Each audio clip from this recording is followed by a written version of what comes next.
నమస్తే, నేను Sumalatha. Welcome to AP10 news. తిరుమలలో శ్రీవారి లడ్డుకు జరిగిన అపరాధానికి నిరసిస్తూ నెల్లూరు జిల్లా కావలిలో బ్రాహ్మణ సంఘం విశ్వ హిందూ పరిషత్ ఆధ్వర్యంలో రాజకీయాలకు అతీతంగా స్థానిక ఉత్తరంపేట రామాలయం వద్ద నుంచి ఆర్డీఓ కార్యాలయం వరకు ప్లకార్డులు పట్టుకొని మౌన ప్రదర్శన చేయడం జరిగింది. ఈ మేరకు ఆర్డీఓకు వినతి పత్రం అందజేసి తిరుమల శ్రీవారి లడ్డు ప్రసాదంపై వస్తున్న ఆరోపణలపై తగు విచారణ జరిపించి నిందితులపై తగిన చర్యలు తీసుకోవాలని కోరారు. ఈ మౌన ప్రవేశన కార్యక్రమంలో బ్రాహ్మణ సంఘం అధ్యక్షులు PVS ప్రసాద్, బిట్రగుంట శివ, గోపి, విశ్వ హిందూ పరిషత్ కార్యకర్తలు కొండపు నాయుడు, ఎంటూరు రమణయ్య, పాదర్తి ఉదయ్ తదితరులు పాల్గొన్నారు.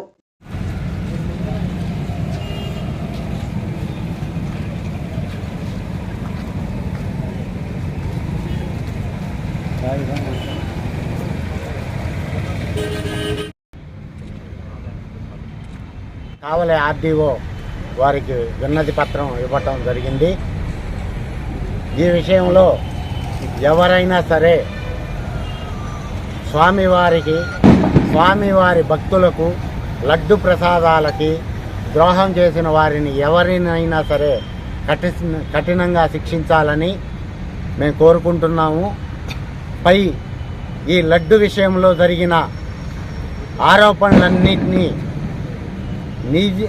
నిజాయితీగా, నీతిగా దానిలో ఉన్న ఆంతర్యమేమిటి అనేది తేల్చి జరిగిన అన్యాయాన్ని మాత్రం వారికి తగిన విధంగా ఇంకొకళ్ళు చేసేదానికి లేకుండా చెయ్యాలని కోరుకుంటూ, వారికి అసలు ఇంకా స్వామివారి పోవాలంటే ఎవరికైనా సరే భయం వచ్చేలా శిక్షించాలని కోరుకుంటున్నాము. తెచ్చిన వారికి ముఖ్యంగా మా కృతజ్ఞతలు తెలుపుకుంటున్నాము. అదేవిధంగా ఇక మీదటి నుంచి, ఈ రోజు నుంచి, ఈ క్షణం నుంచి తిరుమలలో కానీ ఇతర దేవాలయాల్లో కానీ ఇటువంటి అవకతవకలు జరగకుండా చేయాల్సిందిగా ప్రభుత్వం వారిని హిందూ బంధువులందరి తరఫున కోరుకుంటున్నాము. రమణయ్య, కావలి జిల్లా విశ్వ హిందూ పరిషత్ కార్యదర్శిని. ప్రపంచమంతా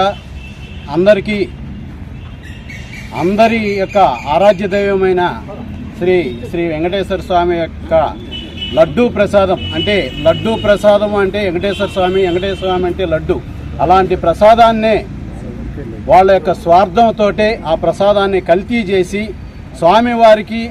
స్వామివారి భక్తులకి, యావత్ ప్రపంచంలో ఉండే హిందూ బంధువులందరికీ అపచారం తలపెట్టిన అలాంటి దుర్మార్గుల్ని కఠినంగా శిక్షించి, ఎప్పుడో కాలయాపన చేసి ఆ తీర్పు వస్తుంది, ఈ తీర్పు వస్తుంది అని చెప్పి కాలయాపన చేసి దాన్ని మళ్ళీ మూలన పడేయకుండా ఎంత తొందరగా వీలైతే దోషుల్ని కఠినంగా శిక్షించి హిందూ బంధువుల మనోభావాలు దెబ్బతినకుండా వాళ్ళ యొక్క స్వామివారి లడ్డూ ప్రసాదం మీద ఉన్న అభిప్రాయాన్ని మరలా ప్రజల్లోకి తీసుకెళ్లి, ఇది వెంకటేశ్వర స్వామి లడ్డూ ప్రసాదం అంటే ఎంతో విలువ ఉండింది, అదే విలువను మళ్ళీ తీసుకొస్తూ ఇదే లడ్డూ ప్రసాదాన్ని ఎప్పుడో 500 సంవత్సరాల నుంచి పోరాడుతూ రామ జన్మభూమిలో జరిగిన శ్రీరామచంద్రుడి ప్రతిష్టకు కూడా ఈ లడ్డుని ఉపయోగించడం అంటే ఎంత దుర్మార్గంగా అలాంటి లడ్డుని తీసుకెళ్లి మన హైందవ ధర్మాన్ని నాశనం చేస్తూ, కొంతమంది వ్యవస్థను నాశనం చేస్తూ హిందూ ధర్మాన్ని నాశనం చేస్తున్నారు.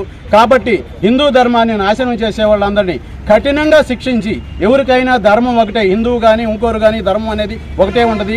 ఎవరి ధర్మం వాళ్ళకి ముఖ్యం, ఎవరి ధర్మాన్ని వాళ్ళు కాపాడుకోవాలి. కాబట్టి మన ధర్మంలో, హిందూ ధర్మంలో వచ్చి ఏళ్లు పెట్టి మన వ్యవస్థను నాశనం చేసేయాలా అనుకునే అలాంటి దుర్మార్గుల్ని కఠినంగా శిక్షించవలసిందిగా మనవి చేసుకుంటున్నాం. ఈరోజు ఆ ఉద్దేశంతో ర్యాలీ జరిపి, మౌన ప్రదర్శన జరిపి మన కావలి ఆర్డీఓ గారికి విశ్వ హిందూ పరిషత్ తరపున మా యొక్క వినతి పత్రం ఇవ్వడం జరిగింది. అశోక్ ది మెన్స్ సెలూన్స్ మీ అశోక్ ది మెన్స్ సెలూన్స్ మా బ్రాంచ్లు opposite Venkateswara theatre, Tummalapenta road, opposite Shravanthi theatre. మన నూతన బ్రాంచ్ రూపాయి మిద్ది ఆపోజిట్ కెనరా బ్యాంక్ కావలి.